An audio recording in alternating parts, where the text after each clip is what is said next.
NBC News White House correspondent Yamiche Alcindor, NBC News senior business correspondent Christine Roman, senior writer at The Dispatch, and author of In Trump's Shadow, David Drucker, and executive editor at Deadline, Dominic Patten.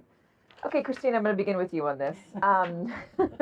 We talked about the dolls last week, and you thought it was going to resonate. It certainly has. Some people are calling it Donald Trump's Marie Antoinette moment. It is a message that he's sending to his voters that you're just going to have to deal with whatever I decide is best. And the markets certainly aren't responding well to that either. It's so interesting to me. The president keeps talking about this transition that we're going to be going through. And frankly, the American people elected him because they didn't like the last transition that they were going through post-COVID when inflation was too high. And now he's trying to sort of message that you're going to have fewer choices and they're going to cost more money, and that's going to be good for you longer term. It also strikes me, which is so interesting, when you look at free market, patriotic capitalist Wall Street, you have a Republican president who's saying, this is what you should buy. Oh, by the way, I'm going to tell CEOs what they should do if I don't like it. And I'm going to enact tariffs, which, nobody's really done on a broad-based basis because they kind of aren't good for you. So it's just a fascinating place here. And the dolls thing, the doll comment, I think, has just resonated far longer than anything else I've heard from him in the past few days. Do you have that Bernie Sanders quote that I wanted to bring up? Oh, yeah, the Sanders quote. This is from May 2015, when I had forgotten about this, and you brought it up. You don't necessarily need a choice of 23 underarm spray deodorants or of 18 different pairs of sneakers when children are hungry in this country. So what's interesting, the National Review brings up this Bernie Sanders quote and just talks about the hypocrisy here. I don't think you'll hear a lot of Republicans, again, the National Review saying this, criticizing the president for asserting that it's a good thing if America's little girls will have a choice of 2 more expensive dolls instead of the larger variety of less expensive dolls they're used to seeing. When Bernie Sanders says it, it's appalling and worth mocking. When Trump says it, every good Republican is obligated to avert his eyes, apparently. David, I'm going to give that to you. What's the deal with that? I mean, if Bernie said it, as the National Review points out, there would be guffaws and mocking from Republicans, anger even. Yeah, well, I guess we're inaugurating a new faction of scarcity Republicans. Look, I think the bigger question here is how this resonates politically if it's not a blip. Americans, regardless of their political stripes, usually don't like the government telling them what they need, what they can buy, how much of those products they can buy, and what they're going to pay for them. It's one of the reasons why socialists like Bernie Sanders have had limited reach. Now, as a populist, his reach has grown over the past decade, but socialists, even in the Democratic Party, have always had limited reach. Look at Joe Biden winning the 2020 nomination for his party versus some of the more progressive candidates. And so I think the better question is not about the $20 versus 3, but what about a family that doesn't earn that much or is struggling, and maybe they can only afford 1 doll, right? 1 gift. It matters a lot if the price goes up and they can no longer afford any. And, I think that is a better way to frame this both politically and economically. And I think, the question is, we know Democrats will find a way to push back on Trump because they're the opposition party.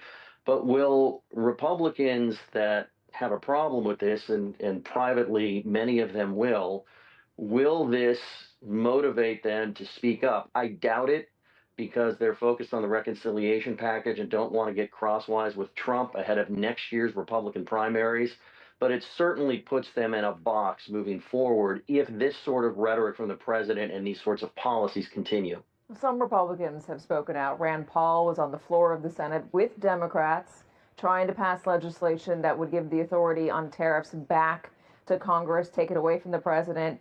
You have Don Bacon in the House, Republican, talking about how the agricultural community is very worried. So there are people that are coming out and speaking up on the broader threat of tariffs. I've even heard Ted Cruz talk about this.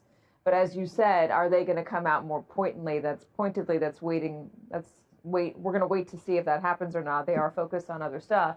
Yamiche, the White House, though, I wonder how sensitive they are to market reaction and headlines. I just heard that Donald Trump, in speaking about the NFL draft coming to Washington, D.C., said he's going to meet with Hollywood executives to see how they feel about these tariffs. Well, this is really interesting because the president came out and said that these tariffs were going to be put into place, but the White House, through spokespeople, immediately said, well, no final decision has been made. That being said, we should remind folks what President said just yesterday when he was coming back to the White House. Take a listen. Other nations have been stealing the movie-making capabilities from the United States. And I said to a couple of people, what do you think? I've done some very strong research over the last week, and we're making very few movies now. Hollywood is being destroyed. If they're not willing to make a movie inside the United States, then we should have a tariff on movies that come in. And it's also interesting because as the White House is messaging on this, they also sent out this New York Times article that was talking about the fact that more movies are being made abroad because of the labor costs.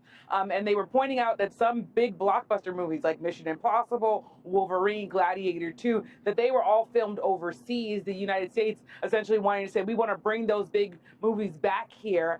Whether or not these tariffs could even accomplish that is a big question. But it is interesting to see the White House, one, saying, well, we're still figuring this out. The president himself saying, now I got to talk to the industry. But also, they're now messaging out by putting out these articles that really show that there is this sort of labor issue. And there are some unions that are also worried about this because we, of course, saw that strike that went on for a while. And there are a number of sort of working class Hollywood makers, the screenwriters, the producers who are concerned that their ability to make a living, that's also being hurt because some of this stuff is moving overseas, Katie.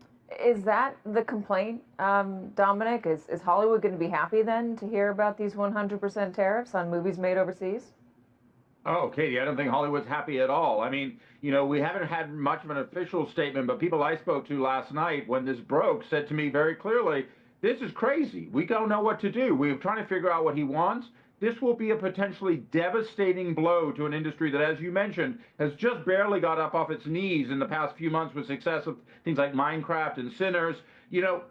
As was pointed out, there were the strikes of 2023. There was the pandemic. There was also the wildfires here in LA. And then, of course, there's incredibly high cost of living in the home of Hollywood and making movies in the home of Hollywood. But in all honesty, while the White House is saying they've made no final decision, let's also look at the chaos that is the Trump White House, because right after the president made his statement on Air Force One, which was also made at the same time he was going to reopen Alcatraz, the Commerce Secretary came out and said, we're on it. So this is something that is clearly brewing here. I would say, too, when Trump's talking about his deep research, whatever that means, I would also say one thing that we pointed out last week in Deadline, we broke exclusively. I hope some of you remember that in the early parts of the return to his office, Trump appointed Jon Voight, Mel Gibson, and Sylvester Stallone his special ambassadors to Hollywood. Whatever that meant, nobody knew. But now we know that Jon Voight, at least, the Oscar-nominated actor, has been talking to the unions and executives, and there was some discussion about what that could be. There was talk that it could be a tax incentive, or there could be some sort of federal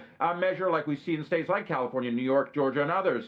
Now we're getting a sense of this is what this is. Look, if Donald Trump wants to reenact the worst characterizations of Jimmy Carter with his malaise and less is more, let's also be honest, and maybe the Democrats will kick back and call this for what it is. This is going to be a tax. Higher movie ticket prices, less movies, smaller budgets.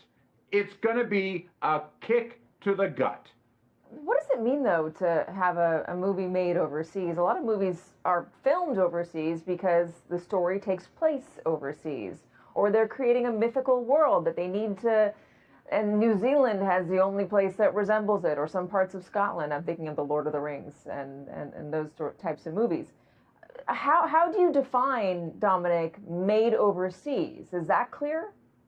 Yes, it is. I mean, actually, Katie, remember, what we're really talking about here is tax incentives overseas. In the past decade or so, as we've seen a decline, certainly here in California, even though we have a $330 million tax credit that's about to go up to $750 million from Governor Newsom, you have places like Hollywood North, Vancouver, Toronto, Montreal up in Canada. The UK has been very aggressive with their incentives. Places like Hungary, the home of Viktor Orban, Donald Trump's political grandfather, they've also been very, very busy. So you see films like, for instance, the new Avengers movie, Avengers Doomsday or Dune 3, movies like that, they are being made overseas. They are taking incentives and tax credits or financial help from other countries. So that helps to define this to some extent. And let's be honest, part of that is it's simply cheaper to make movies over there, though if the dollar keeps falling, maybe not. But also, over time, more of those countries, following the lead of Canada and the UK, have created great infrastructures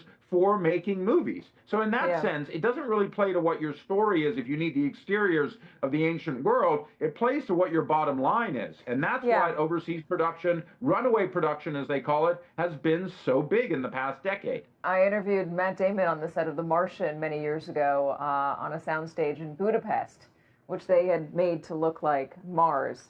All right, Christine, let me ask you about, I guess what really got me about this when I read the Truth Social was it was so hypocritical. It's a national security threat to have movies made overseas. He talks about how the messaging can be a threat to our national security. But then he's just letting TikTok continue to operate within the U.S. He's going to extend it again unless there's a buyer. Congress and the former president signed a bill into law outlawing it unless China sold it because they believed the messaging system, the algorithm, was a threat to national security. It certainly is a split screen, right? And it sounds like in terms of the movies, he's using the national security threat as that would be the mechanism he would use to be able to implement the tariffs, right? If it's a national security threat. One other thing I keep thinking about this is that, the president thinks very, very black and white about surpluses and deficits. If you have a deficit, you're a loser. If you have a surplus, you are a winner. One is making money, one is losing money. Hollywood has a $15 billion a year surplus.